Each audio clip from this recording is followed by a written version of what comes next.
Hello dear JEE aspirants, February attempt बिल्कुल नज़दीक है। From 23rd of February to 26th of February. कल Sunday था, कल बहुत सारे स्टूडेंट्स के फ़ोन थे और जब मैंने वो फ़ोन अटेंड किए तो उनमें ऑलमोस्ट स्टूडेंट्स ही पूछ रहे थे, सर कोविड-19 से पूरा देश जूझ रहा था and now we are ready to go for the examination. तो एग्जामिनेशन पेपर क्या कंपैरेटिवली इजी आएगा या नॉर्मल आएगा या डिफिकल्ट होगा, and they all want to listen a common thing from me. वो सबके सब सिर्फ मुझसे ये सुनना चाहते थे कि मैं उन्हें अश्योर कर दूं कि इस बार जेई मेंस फरवरी अटेम्प्ट वाला पेपर डेफिनेटली बहुत इजी होने वाला है। और वहां से मुझे फील आया कि मैं आप सब लोगों के लिए एक आई ओपनिंग सेशन दूं और आपको शेयर करूं कि सक्सेस के लिए क्या क्या चीज़ें ज़रूरी हैं, अपने थॉट प्रोसेस में क्या क्या चेंजेस करने होते हैं। दैट्स वाई ये सेशन आपके लिए है। ये सेशन मैंने डिसाइड नहीं किया, ये सेशन उन सारे स्टूडेंट्स के उस क्वेश्चन ने डिसाइड किया है कि सर इस बार तो पेपर इजी आने वाला है ना, क्योंकि कोविड हो गया तो कोविड की वजह से तो आप सबके सब लोग घबरा गए, तो पेपर इजी आएगा। उस क्वेश्चन ने इस पूरे session, that is the backbone of that question, is the backbone of this entire session. ठीक है डियर स्टूडेंट्स, आप अपनी हैबिट नहीं बदल सकते। देखो आप सब लोग more than 16-17 years of age हैं, ठीक है, कुछ 12th पास्ड हैं, कुछ 12th हैं, मैं अभी स्टडी कर रहे हैं, ठीक है, उनके अभी बोर्ड एग्जामिनेशंस भी हैं। So either you are studying in 12th और यू आर 12th पास्ड, क्योंकि हमें कुल मिलाकर अटेम्प्ट तो 3 मिल रहे हैं। ठीक है, तो आपको पता है कि आप सबकी एज जो है वो लगभग 16 से 19-20 के बीच में है। तो आपकी जो हैबिट्स जनरेट हुई है ना, वो आपकी करीब 4 साल की उम्र से या 6 साल की उम्र से 15 साल की उम्र में जो हैबिट डेवलप हो चुकी हैं, वो इन 20 दिनों में, आज 1 फरवरी तो हो गया, 23rd से आपका पेपर शुरू हो जाएगा, है ना। तो 20-22 दिनों में आप अपनी हैबिट्स बदल लेंगे, इट इज इम्पॉसिबल। तो मैंने यहाँ इसीलिए लिखा है, you can't change your habits. कई बार बात होती है ना, इस समय बड़े बड़े ज्ञान की बातें चलती हैं, ठीक है ना, अब बिखरा पड़ा हुआ इस समय ज्ञान। Read the question very carefully. अरे यार, जिस इंसान की क्वेश्चन को कैजुअली पढ़ने की आदत पड़ी हुई है पिछले 15 साल से, वो क्या अब केयरफुली पढ़ लेगा? वो ही कैजुअल, उसकी अप्रोच ही कैजुअल है। समझ रहे आप मेरी बात को? जो समझ नहीं पाता, जिसको पता है कि यार ये क्वेश्चन पेपर है और फिर भी यदि वो उसे रीड नहीं कर रहा केयरफुली, किसी को कहना पड़ रहा है, it means that fellow is definitely not eligible to attempt such kind of question papers, to attempt such kind of examinations. अरे यार, आप इंजीनियर बनने जा रहे हो, अच्छे इंजीनियर बनने जा रहे हो, आपका एम किसी इंजीनियरिंग कॉलेज में, it can be the NIT, it can be the IIIT और it can be a government funded और सेंट्रली फंडेड टेक्निकल इंस्टीट्यूट। ठीक है, ये इंजीनियरिंग प्रोफेशन है। यदि यहाँ आपका सिंसियर अप्रोच ही नहीं है, then you are not eligible. तो मैंने ये चीजें इसलिए कही हैं कि आप सोचें लास्ट मोमेंट पर आप कुछ चीजों को बदल लेंगे, ये पॉसिबल नहीं है। तो आप जैसे हैं अभी वैसे रहिए, कुछ भी मत करिए, कुछ भी मत करिए, वो और डिजास्टर्स हो जाता है, खतरनाक हो जाता है। तो मैंने आपको कहा, you can't change your habits but you can control your mistakes. जो गलतियां आप करते हो वो आप क्या कर सकते हैं, उन्हें नियंत्रित कर सकते हैं। ठीक है, आप ये सोचें कि इस 20 दिन में हम सारी नई चीजें पढ़ लेंगे, 5-7-10 हजार क्वेश्चंस कर डालेंगे, ये पॉसिबल नहीं है, ये पॉसिबल नहीं है। ठीक है, इस समय यदि आपको अपने एफर्ट्स को कन्वर्ट करना है जेईई मेन के स्कोर में, तो पहले 3-4 मिनट बहुत शांत चित्त होकर सोचना होगा कि what I am and what I can do. अपनी जितने भी आपकी एबिलिटीज है ना, उनको सोचना होगा कि यार मेरी एबिलिटीज क्या है, मैं उन एबिलिटीज का यूटिलाइजेशन कैसे कर सकता हूं। अब आपकी एबिलिटीज इस समय क्या है, मैं बता सकता हूं कि आपने फिजिक्स कितना पढ़ा है, आपने केमिस्ट्री कितना पढ़ा है, आपने मैथ्स कितना पढ़ा है ना। और इसका इवैल्यूएशन आपसे बेहतर कोई नहीं जानता, इसका इवैल्यूएशन आपसे बेहतर कोई नहीं जानता। मैं एक एग्जांपल देके समझा रहा हूं। इस समय रेगुलरली कुछ स्टूडेंट्स आते हैं जो पूछते हैं, सर रोटेशनल मोशन में से कितने क्वेश्चंस आ सकते हैं? रेगुलरली पूछेंगे ही पूछेंगे। ठीक है, रोटेशनल मोशन में से कितने क्वेश्चंस आ सकते हैं? सर प्रॉपर्टीज ऑफ मैटर में से कितने क्वेश्चंस आ सकते हैं? सर मेटलर्जी में से कितने क्वेश्चन आएंगे? ठीक है, जनरल ऑर्गेनिक केमिस्ट्री का जो प्रैक्टिकल पार्ट है उसमें से कितने क्वेश्चंस आएंगे? सर परमिटेशन एंड प्रोबेबिलिटी में से कितने क्वेश्चंस आएंगे? ये स्टूडेंट्स अपने फैकल्टी मेंबर्स से इन सारे चैप्टर्स के नाम इसलिए ले रहे होते हैं कि इन्हें एक अप्रूवल की जरूरत पड़ती है कि फैकल्टी इन्हें ये कह दे, कंसर्न फैकल्टी, यार रोटेशनल मोशन में से क्या होगा, 2 क्वेश्चन आएंगे, छोड़ दें, ताकि इसे कुल मिला के अप्रूवल मिल जाए और ये उस रोटेशनल मोशन को लीव आउट कर दे। प्रोबेबिलिटी क्यों? क्योंकि डिफिकल्ट है, परम्यूटेशन कॉम्बिनेशन मैथ्स का एक डिफिकल्ट पोर्शन है, तो ये फिर लीगलाइज करवाना चाहते हैं, ठीक है ना, कि सर ने कहा था इसलिए मैंने छोड़ दिया। समझ रहे आप मेरी बात को? तो अभी सिर्फ ये वॉच आउट कीजिए, ठीक है, कि आपको आता कितना है और आपको जो आता है उसी पे काम करना है, जो आता है उसी पे काम करना है। क्यों? क्योंकि जितना आपको आता है ना, यदि उसका भी आपने परफेक्ट यूटिलाइजेशन कर लिया, जितना आता है उसका भी परफेक्ट यूटिलाइजेशन कर लिया, then you can enter in good NITs और फेयरली गुड एनआईटीज और ट्रिपल आईटीज। आसान है ये मुश्किल नहीं है, मैं आपको बता सकता हूं बहुत आसानी से कि कई बच्चों को तो होम स्टेट का बड़ा एडवांटेज होता है, ठीक है, वो उस एडवांटेज के थ्रू बहुत आसानी से, अब नॉर्थ ईस्ट के जितने भी स्टूडेंट्स हैं उन्हें आउट ऑफ 300 मार्क्स तो आपके 300 ही है, 75 इंटू 4 क्वेश्चंस जरूर 90 आएंगे, अटेम्प्ट तो 75 ही कर लेना, तो 300 में से आप जितने ला सकते हैं यार उतने ले आइए, उतने ले आइए, मैक्सिमम लाने की कोशिश कीजिए। आप ला सकते हैं 120 तो 120 लाने की कोशिश कीजिए, आप 90 ला सकते हैं 90 लाने की कोशिश कीजिए, ठीक है ना, जो ला सकते हैं ना उसे मैक्सिमाइज कीजिए, बाकी चीजों को छोड़ना बंद कर दीजिए। नॉर्थ ईस्ट का स्टूडेंट है 120 ले आया, क्या होगा क्या नहीं होगा छोड़ दीजिए, पर आपको पता तो है कि मुझे 120 मेरी लिमिट है, तो मुझे 120 तो लाना ही लाना है। मैं जानता हूं आप सब लोगों को कि 120 की लिमिट होने के बाद भी 54, 38 मार्क्स आते हैं। आप ला सकते थे 120, लेकिन आपको लग रहा है 300 में से 120 कुछ भी नहीं है, पता नहीं किसने ज्ञान दिया किसने नहीं दिया, बेवकूफ की तरह रहे यार, 300 में से 120 आएंगे, पहले ही बैटल हार चुके, और पता लगे कि उस हारने वाली टेंडेंसी की वजह से आपके मार्क्स जो 120 आ सकते थे कितने आए, 38 out of 300।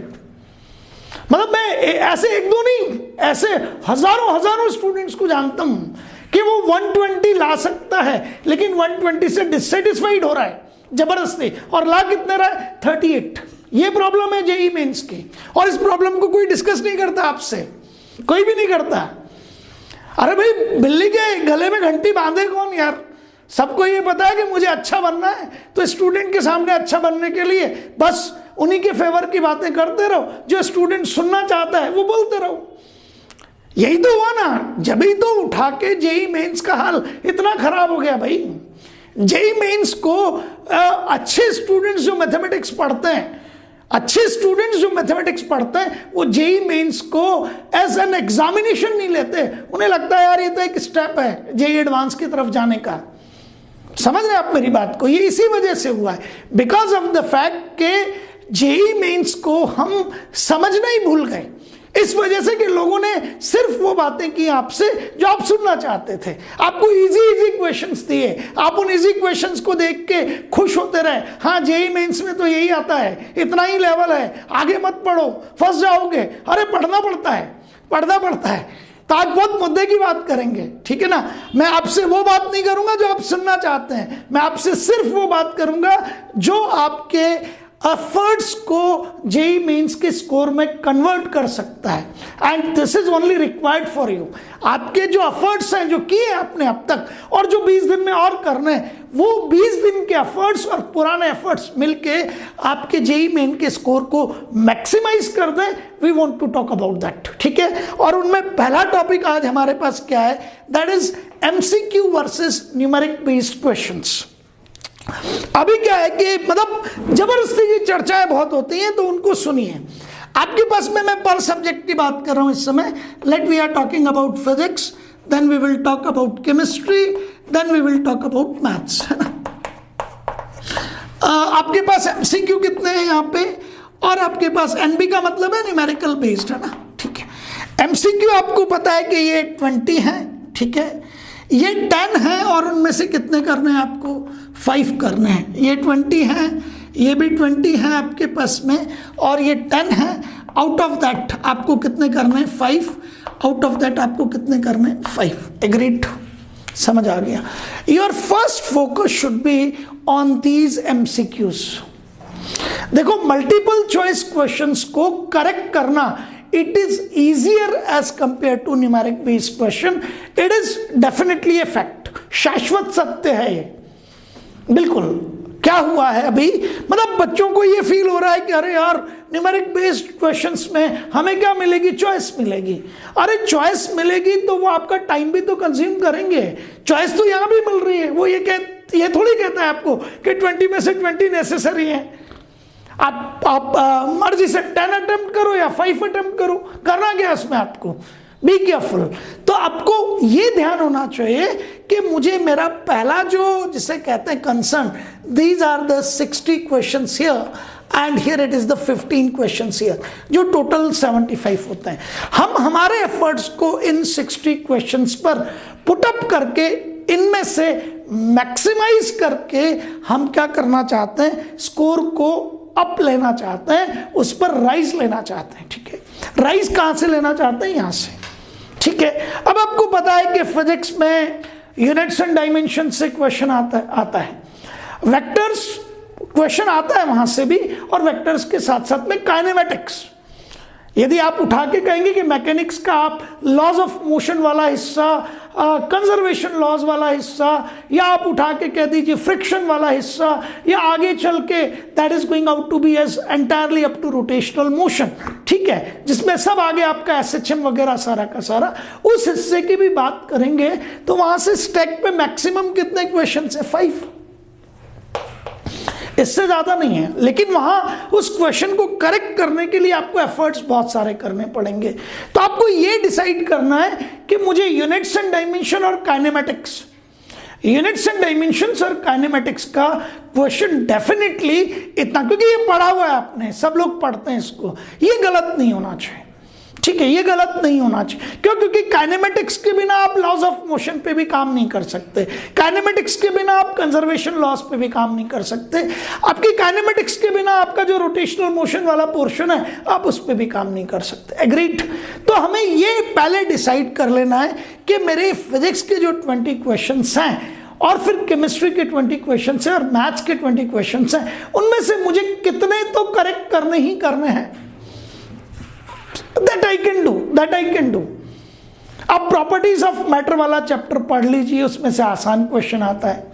Modern physics entirely, पूरा मॉडर्न फिजिक्स, उसमें से बहुत आसान क्वेश्चंस आते हैं, बहुत आसान क्वेश्चंस आते हैं। Atomic structure, photoelectric effect, radioactivity, nuclear physics, semiconductors, semiconducting devices, इन सबको पढ़ लीजिए ना भाई।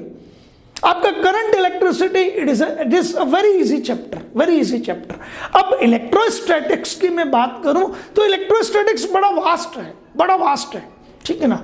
कोटा जब आप आते हैं तो इलेक्ट्रोस्टैटिक्स और रे ऑप्टिक्स, इन सब का हाल महीने भर का है। महीने भर इलेक्ट्रोस्टैटिक्स चलता है, महीने भर आपका उठा के रे ऑप्टिक्स चलता है, और इन दोनों जगह से क्वेश्चंस के करेक्ट होने की संभावनाएं वीक हो जाती है, क्योंकि बहुत वाइड है। तो यहां कहीं पे आपको वीकनेस फील होती है तो आप अपनी स्ट्रांगनेस को मेंटेन कीजिए, कहां पर, करंट इलेक्ट्रिसिटी पर, दैट्स नेसेसरी। वो करंट इलेक्ट्रिसिटी वाला पोर्शन आसान है, वो आपके पास में मैग्नेटिक इफेक्ट ऑफ करंट वाला पोर्शन आसान है। इलेक्ट्रोमैग्नेटिक इंडक्शन एंड एसी, अब AC it is a very easy chapter. Alternating current एक बहुत आसान सा चैप्टर है, पर नहीं पढ़ेंगे हम उसको, ठीक है ना। तो नहीं पढ़ा है जब, तो मैं कहता हूं नई चीज को नहीं पढ़ना है, ठीक है। लेकिन आपका पढ़ा हुआ है तो इन सब चैप्टर्स को एक जगह पर इकट्ठा करके, और जितने आपके क्वेश्चंस आप कर चुके हैं उन्हें रिवाइज करना शुरू कर दीजिए। जितने क्वेश्चंस कर चुके हैं उन्हें रिवाइज करना शुरू कर दीजिए, और ये सोचिए कि कहीं ना कहीं 20 क्वेश्चंस में से I will be able to go for at least 15 questions correctly, 15 questions correctly. और कुछ नहीं चाहिए, तो अभी आपके पास में 15 into 4 की बात करूं मैं, so you can go for 60 marks. Is that clear? भाई 15 क्वेश्चन आपने की, एक 4, टोटल 75 करने, 75 into 4 300 होते हैं, और आपके पास यहाँ 60 मार्क्स हैं। You are having 60 marks. कुछ नहीं, अभी मैंने इधर देखने के लिए भी मना किया आपको, मैंने देखने के लिए भी मना किया, ठीक है। केमिस्ट्री ये इजी आपका सब्जेक्ट है, it is a very very easy subject, ये बहुत आसान सब्जेक्ट है। यहाँ मतलब थोड़ा सा ही काम करना पड़ता है। अब आपने फिजिक्स में एटॉमिक स्ट्रक्चर को बहुत अच्छी तरह से पढ़ा, यहाँ काम आएगा। फिजिक्स में आपने न्यूक्लियर फिजिक्स को अच्छी तरह से पढ़ा, यहाँ काम आएगा। न्यूक्लियर केमिस्ट्री के नाम से थोड़ा सा एक फॉरेन सीरीज है, उसको पढ़ना है आपको, ठीक है। रेडियो एक्टिविटी वाला ही आपका जिससे कहते हैं फर्स्ट ऑर्डर रिएक्शन आप मानते हैं उसको, क्यों? क्योंकि वो फर्स्ट ऑर्डर ही है, n is equals to n0e⁻⁻ λt, वो आपका केमिकल काइनेटिक्स में काम आएगा। तो मैथ्स के बच्चे हैं, आपका फिजिकल केमिस्ट्री बहुत स्ट्रॉन्ग होता है, ठीक है ना। यहाँ आप equilibrium 1, equilibrium 2 means chemical equilibrium, ionic equilibrium, इसको अच्छे से कर लीजिए, यहां से क्वेश्चन आएगा, बहुत बहुत मीन्स अवॉइड ही नहीं कर सकते। देन आप चलिए किस पे, सॉल्यूशंस पे चलिए, मोल कंसेप्ट एंड सॉल्यूशंस, ठीक है। उसके बाद आप उठा के आ जाइए इलेक्ट्रोकेमिस्ट्री पे, ठीक है। इलेक्ट्रोकेमिस्ट्री के साथ साथ केमिकल काइनेटिक्स पे आगे बढ़ जाइए आप। सॉलिड स्टेट एक बहुत छोटा सा चैप्टर है, सॉलिड स्टेट एक बहुत छोटा सा चैप्टर है। तो कुल मिला के chemical equilibrium, ionic equilibrium, chemical thermodynamics, after that it is electrochemistry, solutions and chemical kinetics. ये जबरदस्त तरीके से पढ़ लीजिए, कुछ भी कर लो, यहां से कुल मिला के 10 to 12 क्वेश्चन आने ही आने हैं, रोक नहीं सकता कोई। 10 to 12 क्वेश्चन फिजिकल केमिस्ट्री में से आते ही आते हैं। And then come on to what, वो चैप्टर जो एक तरीके से बॉर्डर लाइन चैप्टर्स हैं, लाइक एटॉमिक स्ट्रक्चर को ढंग से पढ़ा तो पीरियडिसिटी, सिर्फ आपको क्वांटम नंबर और इलेक्ट्रॉनिक कॉन्फ़िगरेशन, क्वांटम नंबर और इलेक्ट्रॉनिक कॉन्फ़िगरेशन, इसे ढंग से कर लिया, आपका काम पीरियडिसिटी पे बहुत अच्छा हो गया। क्वेश्चन क्या आएगा यार? Ionisation potential, first ionisation potential, second ionisation potential, ionisation energy, ठीक है ना। एक्सेप्शंस आपको ध्यान रखने ही रखने हैं, बहुत आसान सी चीज है। आपने उठा के एक छोटा सा चैप्टर और पकड़ लिया, सॉलिड स्टेट, सिंगल फॉर्मूले का चैप्टर है, सिंगल फॉर्मूले का। और आपने इन सब को करने के बाद में फिर ध्यान से देखिएगा, अपनी एनसीईआरटी को ओपन करके P block, D block, F block and coordination compounds, is that clear? अब जबरन चक्कर में मत पड़िए reaction mechanism of organic chemistry, बिल्कुल मत पड़िए, कुछ नहीं होता उससे, कुछ भी नहीं होता उस रिएक्शन मैकेनिज्म से, कुछ होता ही नहीं है। आपके पास अभी अभी सॉलिड स्टेट को कवर करने के बाद 12 क्वेश्चंस तो ऑलरेडी हैं, 12 क्वेश्चंस हैं। और जैसे इनऑर्गेनिक को आप उठा के लोगे, like coordination compounds, agreed, then it is going to be a very small chapter, polymers, इन सबको कंप्लीट करके, हाइड्रोजन करके एक चैप्टर है जिसमें से क्वेश्चन आता है आपके पास में, इज दैट क्लियर? मेटलर्जी के छोटे छोटे से कंसेप्ट हैं, बहुत आसानी से याद हो जाते हैं। अब वो मेटलर्जी एलर्जी है, it is a foolishness, it is a foolishness, बेवकूफ बनाया जाता है। तो इन सब क्वेश्चंस को करके ऐसे कि यहाँ 15 नहीं, आप कुल मिला के जीओसी को कंप्लीट पढ़िए, जनरल ऑर्गेनिक केमिस्ट्री को, वहां depth of the reaction mechanism की जरूरत नहीं है, बहुत ज़्यादा डीप होने की ज़रूरत नहीं है, जितना रिक्वायर्ड है उतना करिए। आप आसानी से यहाँ से मैं कह सकता हूँ 20 क्वेश्चंस में से नाना करके भी आप मेरे ख्याल से 15 ही कर लीजिए, हमें कोई ज़रूरत नहीं है अभी भी। 60 मार्क्स फ्रॉम हियर, ज़्यादा हो जाए बहुत बढ़िया बात है, नहीं भी होते हैं कोई फ़र्क नहीं पड़ रहा। मैथ्स ठीक है, कई लोगों का वीक होता है, होना नहीं चाहिए, लेकिन यहाँ आप देखेंगे तो अननेसेसरी जो डिफिकल्ट चीजें हैं, आपके पास आसान भी तो बहुत है ना यार। Why you are not having the control over algebra? Quadratic equations हो गया आपके पास में, जबरदस्त चैप्टर है, ठीक है। अब क्या क्या कर सकते हैं इससे बेहतर हर जगह पे कहीं ना कहीं आ जाता है, अच्छी तरीके से कर लीजिए, ठीक है। और थोड़ा सा आगे बढ़ जाइए तो सिर्फ और सिर्फ मैं कह सकता हूं कि जो डिफिकल्ट चीजें हैं उनमें आपके पास दो ही चीजें हैं, one is going to be as probability and one is going to be as permutation and combination. बाकी सब चीजें आसान है। कोऑर्डिनेट ज्योमेट्री एंटायरली इजी है। वेक्टर्स एंड 3D वाला पोर्शन कहीं से डिफिकल्ट नहीं है, कहीं से भी, किसी भी हालत में। अरे यार, कोलिनियरिटी को टेस्ट करने वाली चीजें आ जाती हैं, कोप्लेनरिटी को टेस्ट करने वाली चीजें आ जाती हैं, समझ आ गया। मैट्रिक्स एंड डिटरमिनेंट, ये बहुत आसान सी चीजें हैं आपके पास में, बहुत आसान सी चीजें हैं। यहां कोशिश कीजिए कि हम यहां भी 15 and this goes out to be as 15 into 4 and it comes to be as 60 and I say that you are getting 180 marks। ये बेयर मिनिमम है, इसमें भी मैं अभी कुल मिला के 30 मार्क्स कम करूंगा, then you can go for 150 quite easily. बस पढ़ना पड़ रहा है और कुछ नहीं करना पड़ रहा, जितना आता है ना उसको सॉलिडिफाई करना है बस। एंड 150 मार्क्स पे मैं गारंटी से कह सकता हूं कि कोई भी आपको एनआईटी में एंटर करने से, चाबियां हैं आपके पास में, you are having the master keys of fairly good NIT. NIT Jalandhar ले लीजिए आप, एनआईटी जिसे कहते हैं कि हरियाणा का जो हमारा एनआईटी है उसको ले लीजिए, नाम मेरे दिमाग से एकदम से मिस हो रहा है, ठीक है। So fairly good NIT you can have. अरे यार, एनआईटी में जरूरी थोड़ी एनआईटी तिरची में ही जाना है, जरूरी थोड़ी एनआईटी वारंगल में ही जाना है, जरूरी थोड़ी एनआईटी सूरतकल पे ही जाना है आपको।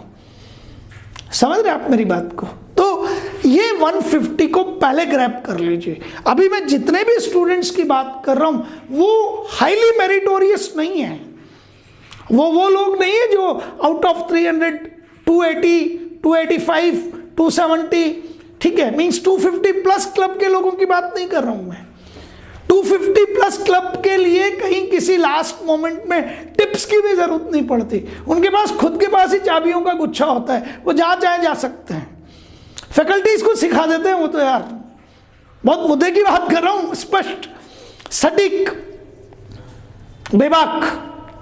समझ रहे आप मेरी बात को? तो 250 प्लस उस कैटेगरी की मैं बात ही नहीं कर रहा आपसे, उस कैटेगरी की मैं बात नहीं कर रहा, मैं उन लोगों की बात कर रहा हूं जो फंसे हुए, वही जिसे कहते हैं मीडियोकर, वही फंसा हुआ होता है। तो बेचारा 80 ला सकता है, फंस गया कितने पे, 30 नंबर भी नहीं आए, फिर इधर से उधर फोन करता रहता है 4 महीने तक, मुझे क्या मिलेगा, कट ऑफ क्या जाएगा, पिछली बार क्या था, अब क्या होगा, इसी समंदर में डूब जाता है वो, कोई भी शार्क खा जाती है उसको, ठीक है ना। तो यहां से आप अपने आप को निकाल लीजिए, आपके वो जो 40-45 मार्क्स हैं उन्हें आप आसानी से 120 से 150 तक कन्वर्ट कर सकते हैं। सर मैंने जो पढ़ रखा है मैं उसे बिल्कुल स्ट्रांग कर लूंगा, मेरे क्वेश्चंस जितने किए हैं उनकी प्रैक्टिस कर लूंगा और उनके स्पीड भी बढ़ा लूंगा इन दिनों में। मैं फिर कह रहा हूं, नया कुछ नहीं करना है, don't try to do the new. और मैंने अभी एमसीक्यू पे हाथ भी नहीं, अभी आपको जो है वो न्यूमेरिक बेस पे हाथ भी नहीं लगाने दिया है, ठीक है ना। मैंने तो कहा है भाई ये 60 है, ये पहले इन पे तो हम काम कर लें, और कुछ नहीं, आपका जो इजीएस्ट सब्जेक्ट है केमिस्ट्री उसको सबसे पहले अटेम्प्ट कर लो, ठीक है।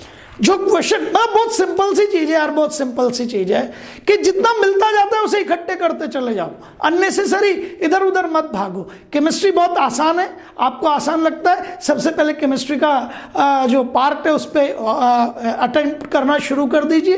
क्वेश्चन आपको दिख गया मैं कर सकता हूं, कर दीजिए, ठीक है। आपको लगता है कि मैंने पहली बार देखा है, मुझसे हो ही नहीं सकता, ये छोड़ दीजिए उसको, कुछ भी नहीं करना उस पर यार, खुश होइए, चलो मुझे उठा के कम हो गए मेरे क्वेश्चन।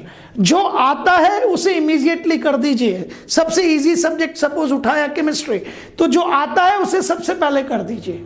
जो लग गया कि नहीं आएगा उसे भाड़ में जाने दीजिए यार, चूल्हे में डालिए उसको, कोई लेना देना नहीं है हमें। अब यहाँ ये कंपैरिजन का टेस्ट है, ये जो आपको नहीं आता किसी को भी नहीं आता होगा, और जिनको आता होगा उनसे मेरा कोई जिसे कह सकते हैं कि मेरी प्रतिस्पर्धा भी नहीं है, वो तो अलग किस्म के लोग हैं। वो कौन सा एनआईटी में जाएगा, उसे तो आईआईटी में जाना है, खत्म हो गई कहानी। वो फोकस ही नहीं कर रहा, वो तो मेरे लिए 6 सीट छोड़ के निकलेगा ही निकलेगा। Is that clear in your mind? तो आपने इजीएस्ट सब्जेक्ट को उठाया, आपने केमिस्ट्री के क्वेश्चन 1 2 3 4 किए, एमसीक्यू ओनली, अभी सिर्फ एमसीक्यू पे चल रहा हूं, है ना। तो तो आपने केमिस्ट्री में शुरू किया, जो नहीं आया उसे छोड़ दिया और जो आ गया उसे कर दिया।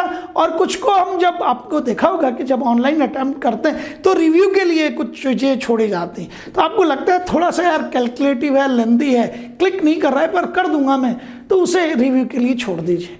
तो दो ही कैटेगरी हो गई, या तो मैं अटेम्प्ट कर चुका हूं या मुझे रिव्यू कर देना है, और जिनको मुझे नहीं देखना है उनको मतलब खत्म हो गए वो मेरे लिए, I will not read them again, मैं अपना समय खराब नहीं करूंगा। हो सकता है कि यहाँ 20 में से आपको 2, 3, 4 क्वेश्चन ऐसे मिल जाए, ठीक है ना यार, कोई फर्क नहीं पड़ रहा। केमिस्ट्री अटेम्प्ट कर लीजिए, फिर फिजिक्स और मैथ्स में से जो आपको ज़्यादा प्रिय लगता है वो कर लीजिए। भागी मत कि 2-5 क्वेश्चन फिजिक्स के देख लिए, 2-5 क्वेश्चन केमिस्ट्री के, फिजिक्स के क्वेश्चन दिख गए कि यार पता नहीं पहला क्वेश्चन ही ऐसा दिख गया जो कभी देखा ही नहीं था, तो डर गए, छोड़ के भाग गए मैथ्स पे। मत कीजिए ऐसा, बिल्कुल मत कीजिए। हम अभी केमिस्ट्री के बाद फिजिक्स को अटेम्प्ट कर रहे हैं, पहला क्वेश्चन ऐसा दिखा तो हमें कंट्रोल करना है, कोई बात नहीं यार, मैंने तो गड्ढे में डाल दिया ना इसको, मैं तो अटेम्प्ट ही नहीं करूंगा इसको, मेरा तो लेना देना ही नहीं है इससे कुछ भी। और मेरा लेना देना क्या, किसी का भी लेना देना नहीं है जो मेरे कॉम्पिटिटर्स हैं, सब इक्वल है यहाँ तो, सब इक्वल है यहाँ तो। Is that clear in your mind? अरे भाई सब इक्वल हो गए ना, जो मेरे लिए डिफिकल्ट है, मुझसे नहीं हो रहा है, वो मेरे कॉम्पिटिटर से थोड़ी हो रहा है, वो तो उन गॉड गिफ्टेड से हो रहा है जो 250 प्लस लाएंगे, और वो मेरे कॉम्पिटिटर है ही नहीं, तो क्या जबरदस्ती करना? अरे सीधी सी बात है ना यार, कैसे कर सकते आप? Is that clear? तो आपने केमिस्ट्री के बाद फिजिक्स और मैथ्स को इसी तरीके से अटेम्प्ट किया।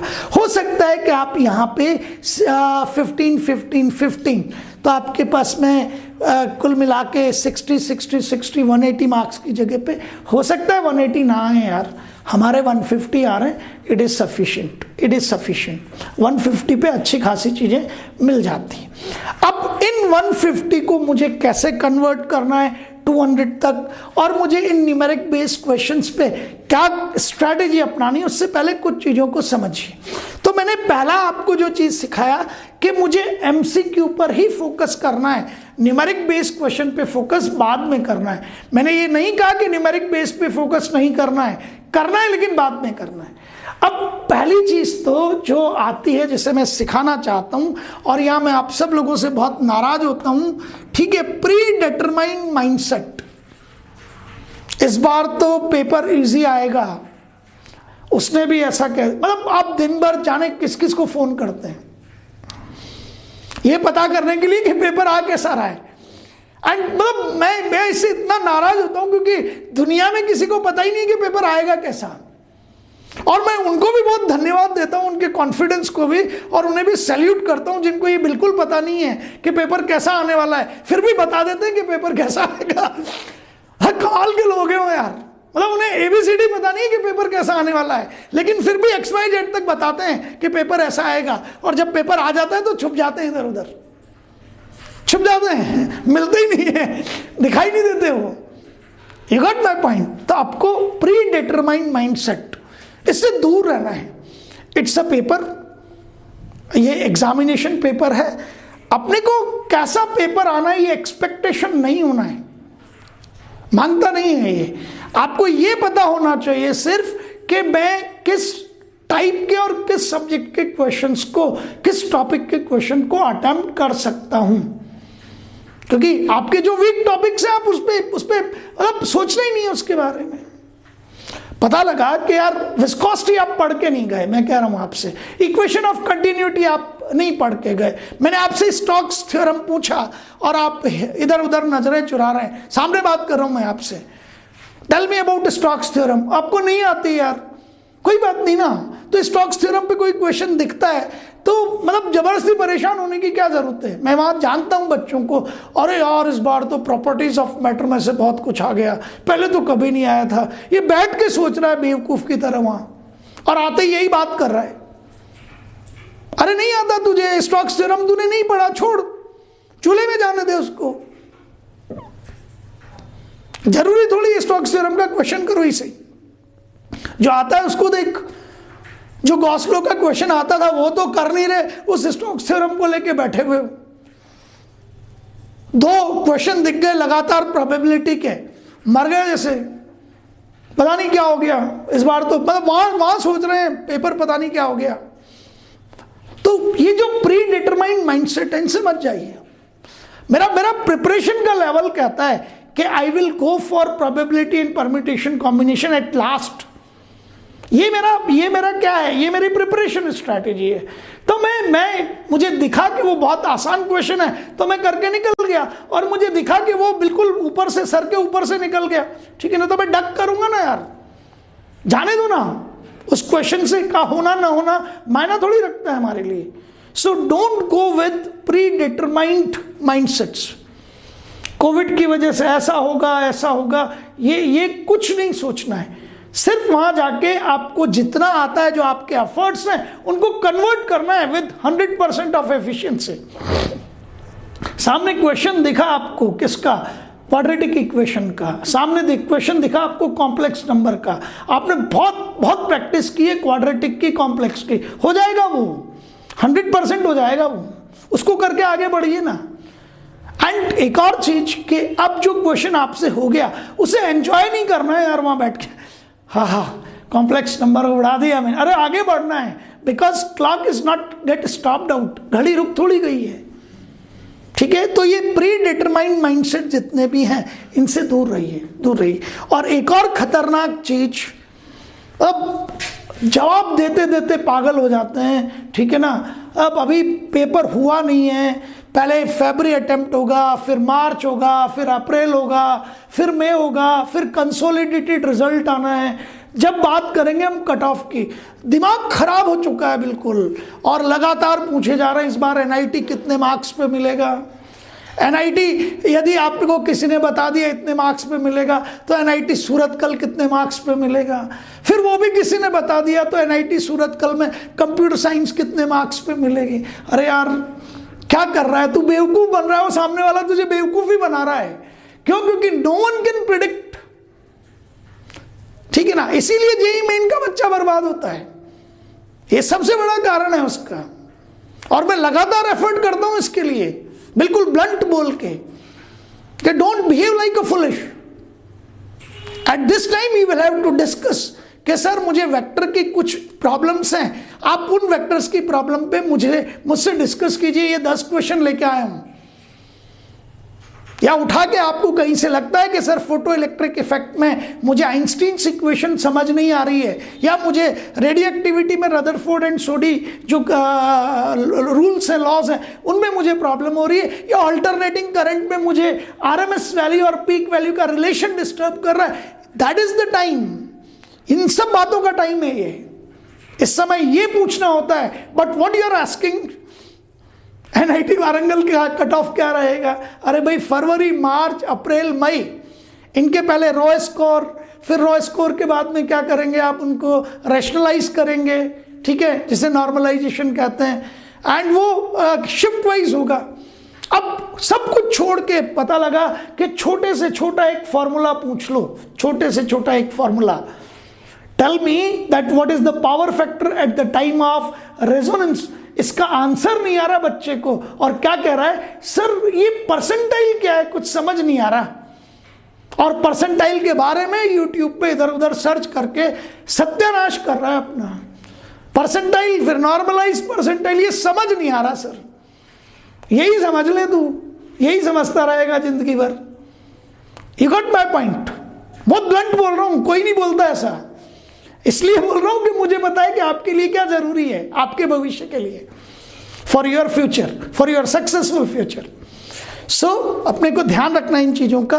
ये एंग्जाइटी जो है ना बहुत खतरनाक है। ये एंग्जाइटी होती कट ऑफ्स की वजह से है, ये एंग्जाइटी होती इस वजह से कि एफर्ट्स पे ध्यान नहीं दे रहे, उसके रिजल्ट पे ध्यान दे रहे हैं। तो आप रिजल्ट के बारे में, आप कट ऑफ के बारे में, आप परसेंटाइल, नॉर्मलाइज परसेंटाइल के बारे में, और मतलब किसी भी तरह का थॉट ही नहीं आना चाहिए दिमाग में यदि सक्सेस चाहिए तो। और जितने भी लोगों के दिमाग में ये थॉट आ रहा है that what is percentile, what is normalise percentile, and what is going to be as the cut off, मैं गारंटी से कह सकता हूँ, हालांकि मैं बहुत जिसे कहते हैं ये टीचर हूँ, इसलिए हमेशा यही लगता है कि यार हर बच्चा सक्सेसफुल होना चाहिए, लेकिन आप ट्रैक रिकॉर्ड उठा के देख लीजिए, जितने भी स्टूडेंट्स ने इन विषयों पे चर्चा की होगी, percentile, normalise percentile, cut off, NIT, triple IIT, GFTI, 75%, 65%, उनका कुछ नहीं हुआ, वो कभी सिलेक्ट नहीं हुए किसी भी हाल में, वो कहीं ना कहीं किसी प्राइवेट कॉलेज में बेचारे सड़ते हैं, लेकिन उनसे ये कोई कुछ नहीं कहता। क्यों? क्योंकि सबको अपनी वाई चाहिए होती है। अरे यार ये जा रहा है, मेरे क्वेश्चन का ये आंसर आ रहा है, इस भंवर में मत फंसी, क्योंकि इस भंवर में डूबते ही आप हैं, आपके अलावा कोई डूब ही नहीं सकता, कोई डूब ही नहीं सकता, क्योंकि हर बार चीजें बदलेंगी यार,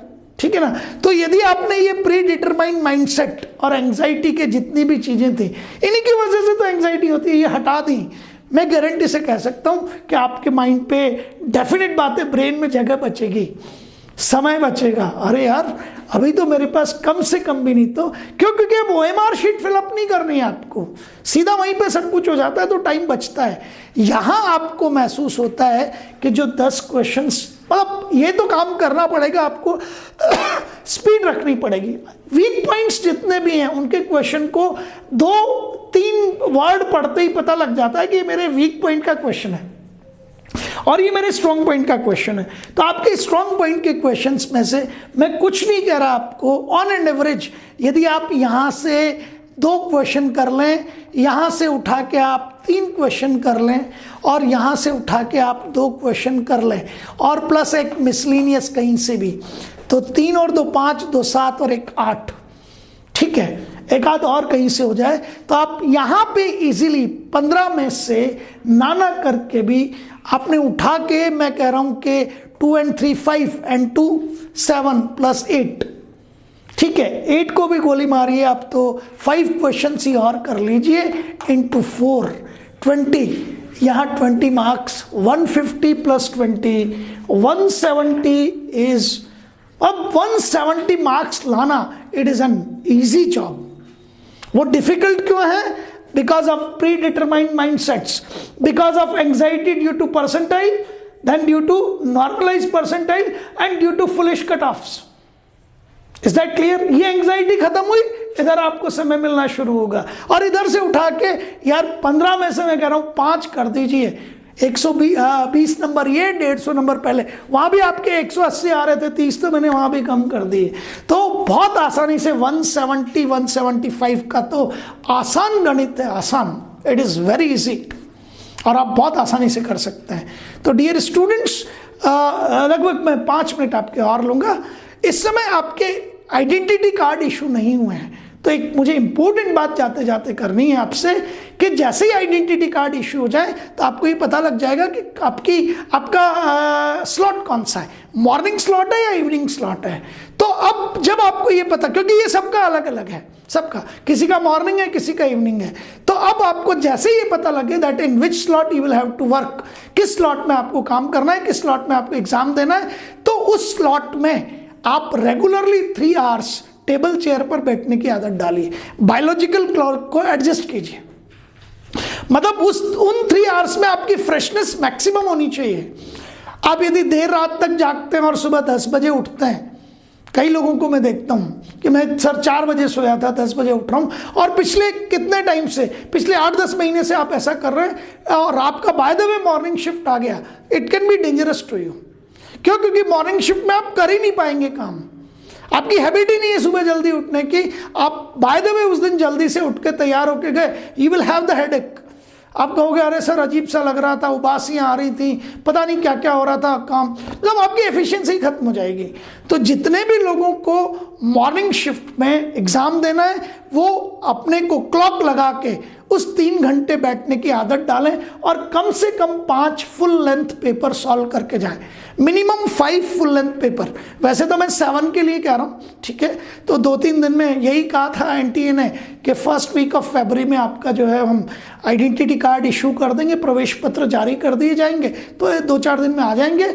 बस उसके बाद में करीब करीब ये मान के चलिए कि सर 6 से लेके 13 तारीख तक, फ्रॉम 6 to 13 या 6 to 15 जो भी कुछ है, मैं 7 फुल लेंथ पेपर तो सॉल्व करके जाऊंगा ही जाऊंगा, ठीक है। और जब भी जिस भी दिन आपका एग्जाम हो उससे 2 दिन पहले आपको पढ़ाई छोड़ देनी, सिर्फ फॉर्मूले लिखने हैं, कोई क्वेश्चन वेश्चन नहीं करना है, ठीक है। बायोलॉजिकल क्लॉक को एडजस्ट करना है। बायोलॉजिकल क्लॉक को एडजस्ट किसके अकॉर्डिंग करना है? अब कई लोगों का इवनिंग शिफ्ट में एग्जाम आ जाता है, मैं कई बच्चों को जानता हूं जो दिन में सोते हैं, अब पता लगा कि 2 बजे नहीं और आपको तो नींद आने लगी है ठीक है ना, तो और आपका इवनिंग शिफ्ट में ही पेपर है जेईई मेंस 2021 का, तो आपको इवनिंग शिफ्ट में करीब करीब ये 2-5 दिन के बाद ही, जैसे ही आपकी शिफ्ट डिसाइड हो जाए, आइडेंटिटी कार्ड जैसे आप कहते हैं इशू होते ही कि ये मेरा शिफ्ट है, आप उस शिफ्ट के अकॉर्डिंग 3 घंटे लगातार बैठने की और पेपर सॉल्व करने की उस दौरान, तो कम से कम 5 से 7 मतलब 7 तो कर लीजिए यार, में 5 थोड़े कम रह जाएंगे, 7 फुल लेंथ पेपर सॉल्व कीजिए आप। और आपकी हैबिट होनी चाहिए कि उस 3 आवर्स में आपका एनर्जी लेवल मैक्सिमम हो, अपनी फूड हैबिट्स को भी उसी तरीके से एडजस्ट कर लीजिए, ठीक है ना।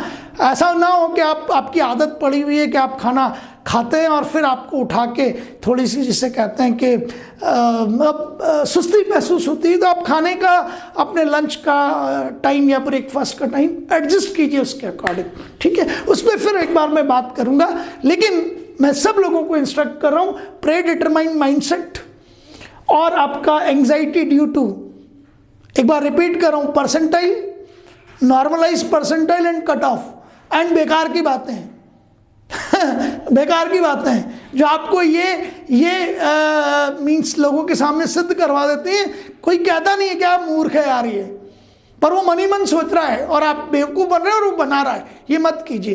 इन दोनों को आपने छोड़ दिया और इन चीज़ों पे फोकस कर गए कि सर मुझे 20 जो ये 60 हैं इनमें से मैं 15 तो अटेम्प्ट करूँगा ही करूँगा, और यहाँ 180 बनते हैं उनमें से भी सर कुछ गलत हो जाएगा तो 150 मार्क्स तो मैं यहाँ से लेके आऊँगा, और यहाँ से ये 15 क्वेश्चंस मुझे मिलेंगे, इनमें से मुझे 5 अटेम्प्ट करने और 20 मार्क्स और लेके आने, तो 170 होता है। एक आध क्वेश्चन और सही हो गया या कुछ भी हो गया तो आप इजीली आप 160 से 180 तक बहुत आसानी से स्कोर कर सकते हैं। और आपके लिए जब 160 to 180 स्कोर करेंगे तो good means Fairlie good NITs, अच्छी एनआईटीज की अच्छी ब्रांच डेफिनेटली आपको मिल जाएगी। तो अब इस सारे के सारे डिस्कशन को समाप्त करते हुए, सेशन को समाप्त करते हुए, मैं निश्चित बात है कि आपको शुभेच्छा देता हूं कि आप निश्चित तौर पे बहुत अच्छा काम करके आए।